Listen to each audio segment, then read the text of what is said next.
Hello Aquarius, great to have you here. My name is Shauna. Today's reading is a general love forecast for November 2025. As always, take the messages that resonate and release anything that doesn't. Don't forget to like and subscribe to stay connected with upcoming readings. Let's see what's headed your way, Aquarius. First off, I have an image for you. I see like a seaside landscape. So there's like waves on the bottom. There's this cliff, rocks and some cliffs, and there's a lighthouse. I like the imagery of the lighthouse for you guys because the lights are constantly turning. It goes around in a circle, so it has like a 360-degree turn. It's constantly moving around. And when we see the lighthouse, it's basically a warning for ships that there is like a shallow water nearby. There's also rocks and crevices and things like that. So it's sort of like a beacon for the ships to, stay their course, to let them know as well that they're heading into land. So in a way, I feel like, this imagery is very appropriate for Aquarius because your light shines for all people. And I feel like this is one of the most honorable thing, well, among many, but I feel like this is one of the best traits about you guys. You like to share your wisdom. You like to share your knowledge. You want to uplift humanity. And I feel like, even let's say if you're dealing with somebody that you hate, okay? You would never do things to sabotage them. I don't feel like that's an Aquarius thing. You might tell yourself, I don't like so and so, and that means you will try to steer clear of them. You won't engage them in conversation. But for whatever reason, if you pass them down the hallway and if you see tears streaming down their face and even if they're trying to hide it, you would still ask them, hey, are you okay? Is everything okay with you? Is there anything wrong? Is there anything I can help you with? You would still do that. You would still do that for the other person because I feel that you understand what it means to be human. You understand what it means when we say, it's our obligation to one another as human beings. Like when I say that sentence, I feel like Aquarius people get it. And, for other signs, if they hate with a passion. And even if they see somebody that they hate with tears streaming down their face, they won't ask. They won't care. They would probably pass by and say that, oh, the other person probably deserved it. But I feel like for most of the Aquarius people, even if you hate somebody, you know that there are redeeming qualities about everybody. And so if someone is distressed, if someone is hurt, if someone is in pain, you put aside your feelings, regardless of how you feel about them. Feelings are personal and they're also very subjective, and you understand that. So the objective thing is this person is in distress. I'm going to help them. And so I feel like in a way, like that beacon of light, your light shines for everybody. It's not discriminate. It's not, reserved for specific people. It is there for the taking, and it is there to assist everybody through their journey or through a very difficult time. And so what I'm seeing here is I feel like there's somebody that is very jealous of your light, okay? I feel for some of you, this could be coworkers. And I feel like you're making great strides at work. You're responsible. You're where you need to be. You might be wearing many, many, many hats for different, for whatever reason, I feel like you're wearing many hats. One day you might be doing this, the next you're doing that, and then the next day you might be called to do something else completely different, possibly in a different place. And I feel many of you are juggling, different responsibilities, different roles, different expectations. For example, you might have, many supervisors that you report to, and each one expects different things from you. So you're juggling and you're wearing many hats. And you're doing it successfully. Like that beacon of light, people look up to you. people see you as, wow, this person is really successful. This person is very good at multitasking, and this person doesn't hog, their knowledge, or they don't even hog the limelight. And so they're very, coworkers really admire you. And I feel like amongst that group, there is somebody who is very envious because they want to be like you.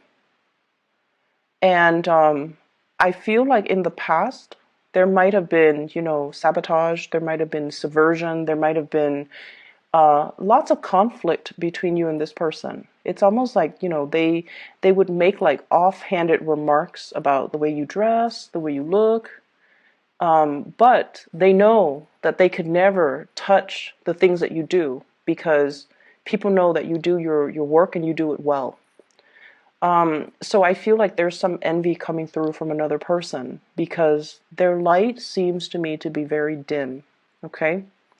And I also feel like, they might have come to you for your help as well, which makes this person a little bit devious. If they benefited from your help and your assistance in the past, then why would they? I feel like that might have been the breakthrough to allow the conflict to end, because they're also seeing that you don't hold grudges, you don't discriminate, you don't, withhold information because you want them to fail. So I feel like that might have eased that relationship between you and that jealous person. I see a lot of coworkers here. And I'm seeing a relationship partner that you're dealing with who is also very, very threatened by your success, okay? In a mild way, this person feels like they look up to you and they're like, I wish I could, my mind works like that. I wish like, I could see full circle around me. I wish I had the situational awareness. And I wish like I could be so well-rounded, because I think like the full circle 360, it's somebody that sees all sides of a situation, and it's somebody who's very well-rounded. They know many, many things about many, many different topics, and so when they talk, they're able to incorporate a lot of different things from different areas, from different disciplines, from different from different fields to make themselves truly an expert. So I definitely feel like you're very well-rounded, and they're saying they wish they could be a little bit more well-rounded. So in a mild way, one of the person you're dealing with could be like looking up to you and feeling a little bit inadequate, okay? And then in the more extreme way, somebody that you're dealing with who you might have a crush on, who you might be in a relationship with, they want to hold you down. They want to hold you down. Your light is so bright, they feel that they might lose you. So rather than, making themselves better, rather than working on self-improvement so that they can match your level, because, that requires a lot of spiritual insights and self-awareness. This person is not very self-aware. They want to hold you back. And I almost feel like they're afraid that if your light shines for all, that you're going to leave them. And so they might say things to kind of undermine your intelligence. You might say, you might come up with like the most, profound insight. And then rather than saying, wow, that was really insightful, they might say, but everybody knows that. They might say things to kind of undermine your confidence, undermine your intelligence. And Aquarius people do not respond well when somebody makes you feel stupid, okay? And I feel like that's what's happening here. I feel like it's a relationship partner that has really held you down, undermine your confidence, kind of chip away at your self-esteem. And I feel like getting their approval, getting their love and affection at one point meant a lot to you. But I also feel like you're starting to see the situation for what it is as well. And that's really unfortunate, because when you love, you bare your soul to the other person. So I feel like many of you put yourself out there and became very vulnerable around this person. And this person was not enlightened enough to see the situation for what it is. And they might project their insecurities onto you. So rather than making themselves better, they projected all of their insecurities onto you, and they really held you back. Being with this person really held you back in life.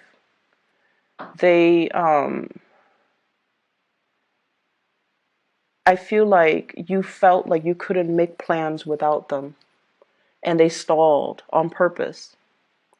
You felt like you couldn't be a good family member. It's almost like this person was so essential and so vital. Like they're like the center of your world, and your plans were made around this person.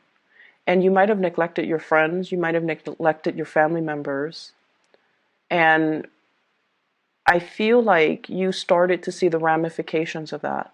I can't isolate myself because of this relationship, or this relationship really kept me isolated from the people that I love. This relationship consumed so much of my time. I had to do so much to maintain it. I had to do so much to fix the other person, or I had to do so much to fix the flare-ups in the relationship that I wasted a lot of time. And so it was definitely an emotional roller coaster. But in a way, I feel like many of you thrive on the emotional roller coaster because it opens a part of you that is not very readily open, okay? And get off that emotional roller coaster because it's not healthy. It's not the way for us to live. Relationships are actually supposed to be stable, okay? But I feel like many of you have been really addicted to it because the highs are high. It's like taking, some type of a drug. The highs can make you feel very euphoric when you have this person's acceptance or when you have this person's love and affection. They seem to me like they can be very affectionate, but I also feel like they're very threatened by you. They want to keep you to themselves. When they say jump, they want you to jump. They don't want you to listen to other people. They can be a little bit jealous.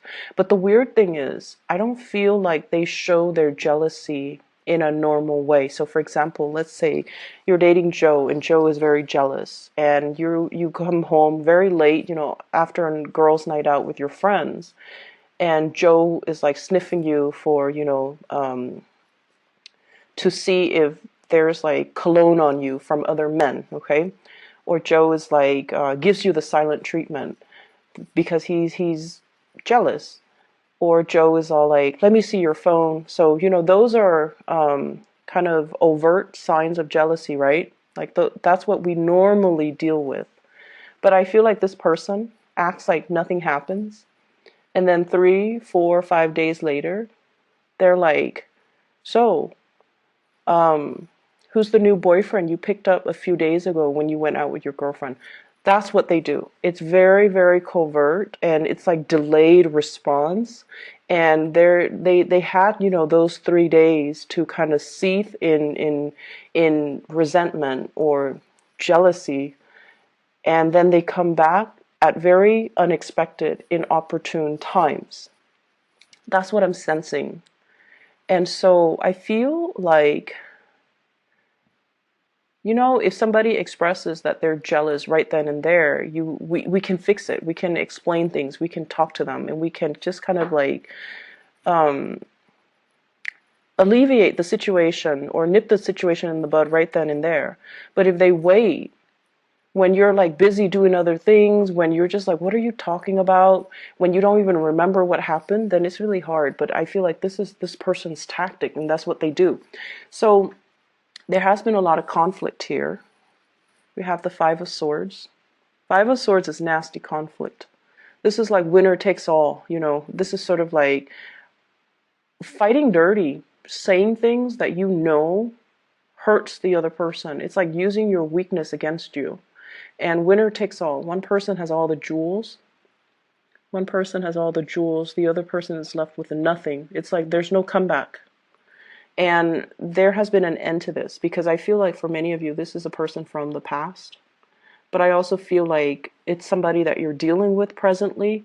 So it's a spectrum. The behavioral issues, it's a spectrum. In a mild way, they could be very envious, and they want to be like you, but they're not vindictive.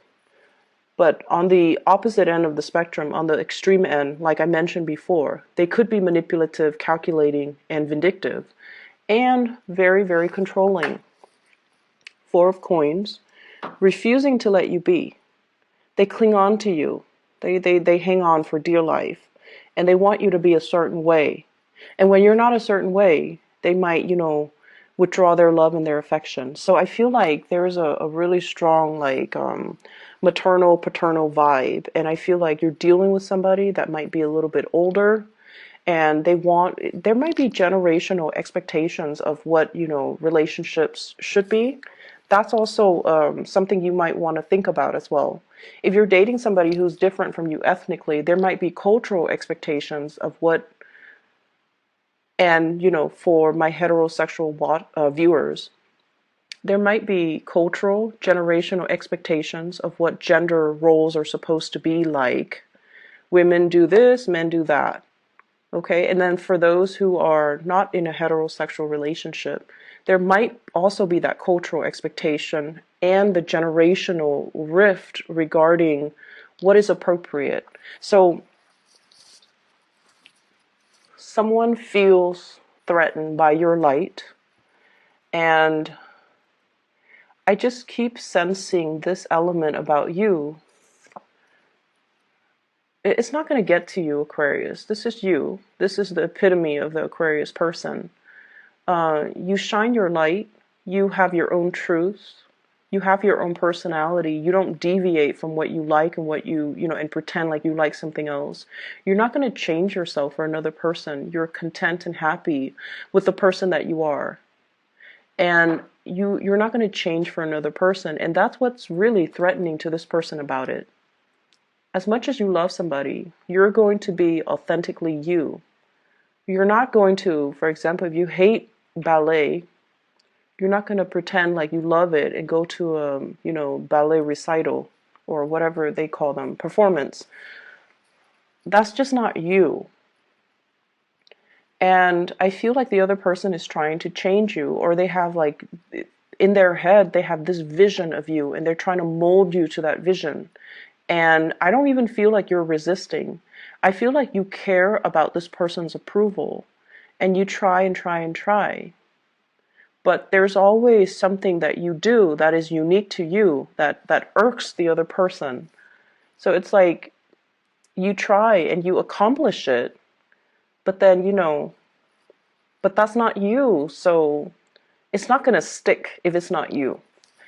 So that's what I'm seeing here. Some of you might be dealing with this in terms of like a coach, somebody who's trying to coach you, somebody who's trying to teach you, somebody who's trying to mold you in a specific image. And they're doing so in a really, they're doing so in a way that is very difficult. And it doesn't have to be that way. It doesn't have to be rigid, and it doesn't have to be, all rules and regulations and discipline. It could be fun. It could be a little bit more, they should cater a little bit more to you. Or they should at least be a little bit versatile and not do things so much by the book, or not only have one way of doing things. They should be open to more possibilities. Okay, so you're dealing with someone who's very closed off. If there is a relationship partner, they're very attracted to you. I feel fire energy. Sagittarius, Aries, or Leo. I'm also seeing a Capricorn person. There's a stoppage in communication with the Capricorn person for whatever reason. So I'm seeing Sagittarius, Aries, or Leo. And I'm also seeing an air sign, an Aquarius, a Gemini, or a Libra. We have here the King of Swords. If you're dealing with a fire sign or an air sign, they're really attracted to you. This is somebody that holds a torch for another person. They're carrying the torch. However, it's in the reverse position. When it's in the reverse, and if it's the Knight of Swords, the Knight of Wands, this is the Knight of Wands. If it's in the reverse, I usually think of it as somebody who's really attracted to you and they just want to, sleep with you and they might not be around. And I also feel like they're really, really, really attracted to you. Um, I feel like they might make jokes that are, like sexually explicit jokes, or once again, there's a spectrum. It could be mild or it could be extreme. But when they make these jokes, I feel like you don't know what to say, because I feel the Aquarius that's watching this, anyways, I feel like you're very proper, or at least you put on a front that you're very proper. It could be somebody at work, and in a work environment, you try to be professional and you try to be proper. And I feel like this person might, make those types of jokes. I also feel like, once again, they want to be the center of your world. They don't want to, share you with anybody. So they could be a little bit more on the possessive end. I see there's communication between you and this person, and I feel like the conflict, whatever conflict you've had, it has alleviated. They're coming in their sweet phase for this week. Okay, last week I feel like they were difficult. This week they're a little bit more attention seeking. They're sweeter, and so it gets your hopes up, is what I'm feeling. If it's an air sign, the conflict has ended. Okay. If it's an air sign, I feel like the conversation is a lot more cordial. The conversation as well is a lot more on the platonic front. But there's definitely some underlying things here about, having two people feeling very sexually attracted to one another. The last thing I want to mention, Aquarius, is you're starting to see as well that you have been living your life as independent as you are, and as much as you claim to be very, very independent, people's opinions of you matter, okay? And there's nothing wrong with that. We all succumb to it. And I also feel like you also start to realize that even when you try to please the other person, it could be a mom, it could be a dad, it could be, whoever, a love interest, a relationship partner that you didn't want to leave you. You try to please, you try to, fit their mold or fit their expectations. And you start to realize that you were very, very unhappy when you did that. There's a sense of comfort when we change ourselves for the other person, right? When we try to be what the other person wants of us. There's a sense of like, there's a sense of calmness associated with it, because it shows us that, wow, I really love this person. I'm willing to change my ways in order to cater to them. There's some really deep satisfaction from it. But then over time, I feel like they come to expect more and more and more and more. Or they stop seeing you as the person that you truly are. And then it then becomes a situation where you're